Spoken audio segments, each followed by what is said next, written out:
नमस्कार, news point लेकर हाजिर हूं मैं राजीव। दोस्तों, राहुल गांधी का अमेरिका दौरा खत्म हो चुका है, लेकिन राहुल गांधी के दौरे से परेशान बीजेपी अब तक अपनी उलझनों से बाहर नहीं निकल पाई है। मोदी और अमित शाह समझ ही नहीं पा रहे हैं कि राहुल गांधी का घेराव किस तरह करें, क्योंकि आरक्षण से लेकर संवैधानिक संस्थाओं की स्वतंत्रता या चीन की घुसपैठ से लेकर बढ़ती बेरोजगारी को लेकर जो बातें राहुल गांधी ने कही हैं, उनमें से किसी का भी जवाब दे उन्हें यानी नरेंद्र मोदी को और अमित शाह को देते हुए नहीं बन रहा है। ऊपर से बीजेपी नेताओं ने राहुल की छवि बिगाड़ने के लिए जिन शब्दों का इस्तेमाल किया, वही अब बीजेपी पर बैकफायर कर रहे हैं। आप जानते हैं कि कल बीजेपी के पूर्व विधायक तरविंदर सिंह मारवा ने राहुल गांधी को धमकी दी कि उनका हश्र उनकी दादी इंदिरा के जैसा होगा। मारवा की यह धमकी भले ही गिदर भभकी हो, लेकिन अब बीजेपी इस पर बुरी तरह घिर गई है, क्योंकि उसी के मंच से उसी के नेता देश में नेता प्रतिपक्ष को अंजाम भुगतने की चेतावनी दे रहे हैं। ये साफ तौर पर लोकतंत्र और कानून व्यवस्था को चुनौती देने वाली बात है। लेकिन न देश के पीएम ने अब तक इस पर कुछ कहा है और न गृह मंत्री ने कोई बयान दिया है, न ही कोई सफाई दी है। उल्टा बीजेपी प्रवक्ता संबित पात्रा राहुल गांधी पर राष्ट्रद्रोह का इल्जाम लगा रहे हैं, उन्हें बेवकूफ और घमंडी भी बता रहे हैं। और ऐसा नहीं है कि ये सारी बातें केवल कल या आज हुई हैं, बल्कि जिस दिन से राहुल का अमेरिका दौरा शुरू हुआ, उसी दिन से बीजेपी नेताओं ने राग अलापना शुरू कर दिया कि राहुल विदेशी धरती से देश को बदनाम कर रहे हैं, राहुल देशद्रोह कर रहे हैं। बीजेपी का ऐसा ही रवैया तब भी देखने को मिला था जब राहुल गांधी पिछले साल ब्रिटेन और अमेरिका गए थे, आप याद कीजिए। और ऐसा लगता है कि राहुल गांधी के विदेश जाते ही बीजेपी को शायद बेचैनी होने लगती है, उसकी कमजोरी का एहसास कुछ और गहरा हो जाता है। बहरहाल, अब बीजेपी का विरोध इस कदर बढ़ गया है कि राहुल को जान की धमकी दी जा रही है और उस पर मोदी चुप हैं। तो समझ आता है कि बीजेपी देश में सत्ता पर बने रहने के लिए कितने घिनौने खेल खेल रही है। लेकिन बीजेपी के इस खेल को अब जनता समझ रही है। कांग्रेस ने भी अब अपनी तरह से इसका जवाब दिया है और इसका जवाब देते हुए पवन खेड़ा, कांग्रेस प्रवक्ता, उन्होंने क्या कुछ कहा, आइए जरा उसे सुन लेते हैं। पहले पवन खेड़ा को सुनते हैं, फिर आगे बढ़ते हैं।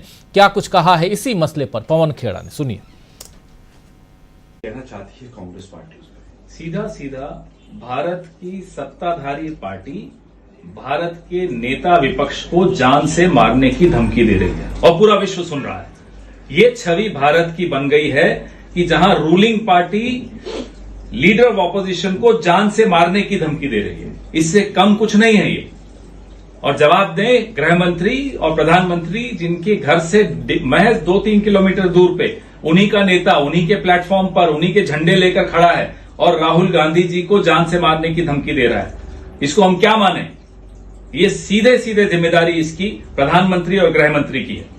तो आप कुछ आगे आप लोगों को क्या, हम जो भी अहिंसक तरीके से हमें जो आंदोलन करने होंगे, जिस इस मुद्दे को उठाना है हम उठाएंगे, कानून की शरण लेनी होगी लेंगे, लेकिन जवाब सत्ताधारी दल को देना होगा। पूरा विश्व इंतजार कर रहा है उनके जवाब की। क्या इस तरह की राजनीति चलाएंगे अब देश में कि आप हमसे जबानी जंग हार जाते हैं, आप हमसे विचारधारा की लड़ाई हार जाते हैं, तो आप जान से मारने की धमकी देंगे? तो पवन खेड़ा ने सीधे सीधे मोदी और शाह से सवाल किए हैं और वही इस मामले में अंतर्राष्ट्रीय तार भी पवन खेड़ा ने जोड़े हैं। और खेड़ा ने के इन बयानों से समझ आता है कि इस समय राजनीति केवल चुनाव जीतने या हारने तक सीमित नहीं रह गई है, बल्कि अब ये सीधे सीधे देश पर कब्जे का इशारा कर रही है। जब बीजेपी दावा करती है कि वो अगले 50 साल तक सत्ता में रहेगी, तो उस दावे के पीछे राहुल गांधी को धमकी जैसी हकीकत देखी और समझी जानी चाहिए कि बीजेपी आखिर किस आधार पर ऐसे दावे करती है और अपने विरोधियों के लिए कैसी सोच रखती है। दूसरी तरफ नरेंद्र मोदी का एक वीडियो काफी वायरल हो रहा है दोस्तों। उस वीडियो में नरेंद्र मोदी सीजेआई, जी हां, chief justice of India DY Chandrachud के घर गणपति पूजा के अवसर पर पहुंचे। ये देखिए, पूजा कर रहे हैं, भगवान गणेश की पूजा कर रहे हैं नरेंद्र मोदी। ये विजुअल काफ़ी वायरल हो रहा है, ये वीडियो काफ़ी वायरल हो रहा है, जिसे मोदी ने भी ट्वीट किया है। और मोदी ने मराठी में लिखकर इस बारे में जानकारी साझा की है, कुछ तस्वीरों के साथ। उस ट्वीट को भी अगर ला सकते हैं तो। और इसमें देखिए, ये मराठी में ट्वीट है, भगवान श्री गणेश अपना सर्वाना सुख समृद्धि यानी उत्तम आरोग्य देवो, ये कह रहे हैं। और न्यायमूर्ति DY चंद्रचूड़ जी आचिया निवास स्थली पूजा स्थले शामिल। मतलब कहने का मतलब ये है कि सीजेआई डीवाई चंद्रचूड़ के घर मैं उनके निवास पर पूजा के लिए गया, गणेश जी के पूजा के लिए, और भगवान गणेश सबको सुख शांति समृद्धि दें, ये लिख रहे थे इस फोटो को साझा करते हुए नरेंद्र मोदी। मराठी में ये बात, आखिर अब मराठी में क्या मायने निकाले जाएं? आखिर मराठी में क्यों लिखा इन्होंने? क्या महाराष्ट्र में चुनाव है, उससे पहले नरेंद्र मोदी का ये कोई नया पैगाम है? महाराष्ट्र चुनाव की तैयारियों में जुट गए हैं क्या नरेंद्र मोदी? लेकिन महाराष्ट्र चुनाव की तैयारियों में जुटने के लिए उन्हें सीजेआई के घर क्यों जाना पड़ा? खैर, इसी मसले पर संजय राउत ने बयान दिया है। संजय राउत का बयान काफी मायने रखता है और शिवसेना उद्धव गुट के सांसद हैं, और इसी मसले पर सुन लीजिए जरा क्या कुछ कह रहे हैं संजय राउत। ऐसे है कि ऐसे एक गणपति उत्सव है, लोग एक दूसरे के घर में जाते हैं। प्रधानमंत्री अब तक कितने लोगों के घर में गए मेरे पास जानकारी नहीं है। दिल्ली में बहुत जगह पे गणेशोत्सव है, हमारे महाराष्ट्र सदन में है, महाराष्ट्र मंडल का है, होता है ना। लेकिन चीफ जस्टिस साहब के पास प्रधानमंत्री जी गए और प्रधानमंत्री जी और सर हमारे चीफ जस्टिस साहब ने एक साथ मिलकर आरती भी उतारी भगवान की। हमारी शंका इतनी है कि क्या ये संविधान के रखवालदार इस प्रकार से अगर राजनीतिक नेताओं से मिलते हैं तो लोगों के मन में शंका है। हमारी जो केस है महाराष्ट्र में, जो घटना बाह्य सरकार चल रही है और उसकी सुनवाई चंद्रचूड़ साहब के सामने चल रही है, तो हमें शंका है कि हमें न्याय मिलेगा। क्योंकि एक पार्टी है उसमें प्रधानमंत्री जी, जो हमारा मुकदमा चल रहा है उसमें पार्टी है केंद्र सरकार, और केंद्र सरकार के मुखिया सर न्यायाधीश के सामने साथ आते हैं, घर में बैठते हैं। तो सर न्यायाधीश चीफ जस्टिस ने इस केस से अपने आप को अलग करना चाहिए, नॉट बिफोर मी करना चाहिए। क्योंकि एक पार्टी है प्रधानमंत्री इस मुकदमे में, उनके साथ उनके रिश्ते खुलेआम दिख रहे हैं। ऐसे में क्या चंद्रचूड़ साहब हमें न्याय दे पाएंगे? 3 साल से तारीख पर तारीख हो रही है, एक गैर कानूनी सरकार चल रही है। एनसीपी और शिवसेना जैसी पार्टी को जिस तरह से तोड़ा है, हाँ, उनके सामने ये भी गलत है, हमें न्याय नहीं मिल रहा है।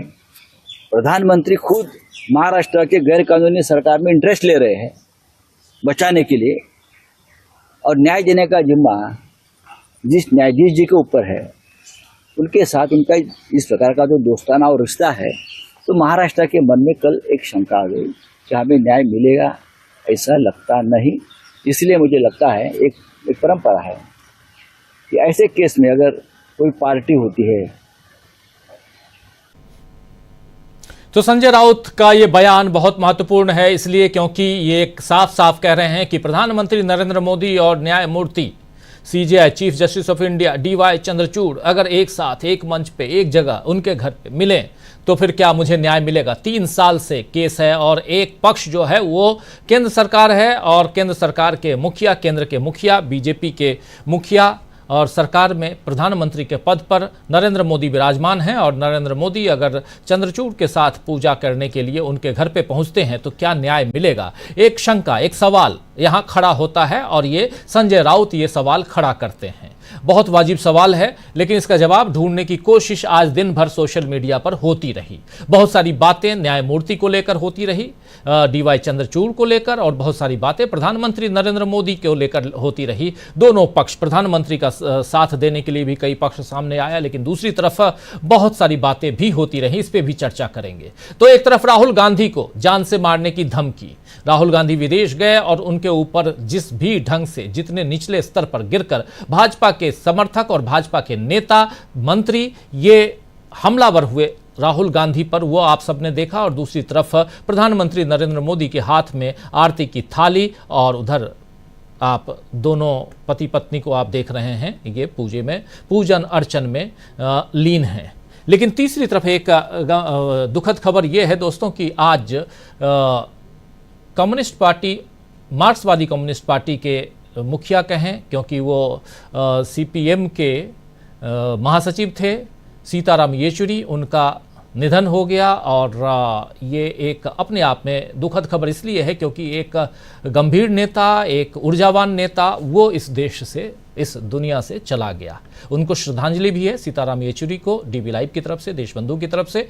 और एक दुखद खबर इसलिए क्योंकि देश की राजनीति में एक वैक्यूम है ये, और ये वैक्यूम धीरे धीरे बढ़ता जा रहा है। और ये बाद में इस खबर को इसलिए रख रहा हूं क्योंकि दो खबरें आपके सामने हमने रखी, वो दोनों खबरें जो हैं कहीं ना कहीं उसी दिशा में, उस वैक्यूम की दिशा में आपको ले जाते हुए दिखाई देती हैं, जहां किसी के बयान को और इस हिसाब से कि इंदिरा गांधी का हश्र करेंगे। इंदिरा गांधी का हश्र क्या हुआ था?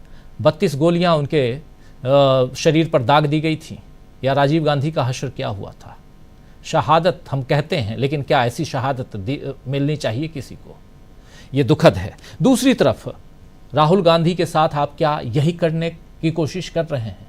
ये सब बहुत दुखद पहलू है। लेकिन इन सब के बीच अगर आप सर्वोच्च न्यायालय की तरफ नजर उठाते हैं, देखते हैं उधर, और सर्वोच्च न्यायालय के सर्वोच्च पद पर आसीन अगर वो और प्रधानमंत्री एक साथ दिखें, एक मंच पे दिखते हैं, उसमें कोई बात नहीं, लेकिन अगर वो एक साथ एक घर में दिखें, वो भी चंद्रचूड़ साहब के घर में दिखें, तो फिर क्या कहा जाएगा? सोचने वाली बात तो है ही। तो बहुत कुछ, और इन्हीं बहुत कुछ के साथ साथ आज चर्चा की शुरुआत करते हैं। और सवाल यही है जो हम लिख रहे हैं कि क्या राहुल गांधी के खिलाफ साजिश हो रही है? दूसरा जो विजुअल आप देख रहे हैं, इसमें कुछ बताने की जरूरत नहीं है, इसके बारे में सोचिए। हमारे जो साथी जुड़े हैं हमारे साथ, वो इस पर जरूर अपनी बात रखेंगे। और तीसरा सबसे महत्वपूर्ण बात कि कैसे देश की राजनीति में वैक्यूम बढ़ता जा रहा है, इन सब पर से पर्दा हटाते हैं। इसी महीने की 17 तारीख को, 17 सितंबर को नरेंद्र मोदी 75 साल के हो रहे हैं। जरा सोचिएगा। चलिए